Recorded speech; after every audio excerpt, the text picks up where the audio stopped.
В Казахстане продолжается валютная паника. Тенге критически упал. Всего за сутки казахская валюта подешевела на 30% по отношению к доллару на фоне падения цен на нефть и того, что правительство решило отпустить тенге в свободное плавание.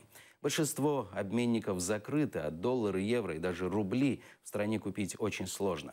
Украинские эксперты уверены, что на экономику Украины обвал курса не повлияет. Между тем, жители Казахстана бурно отреагировали на события на валютном рынке, передает Радио Свобода.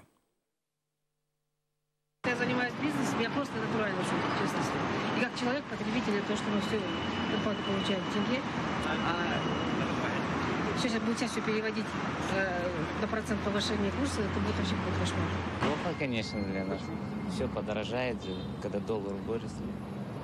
Поднимает потихоньку 197. Будет дальше, наверное, поднимать. А вы вообще ожидали? Думали, что к Новому году будет такой подъем.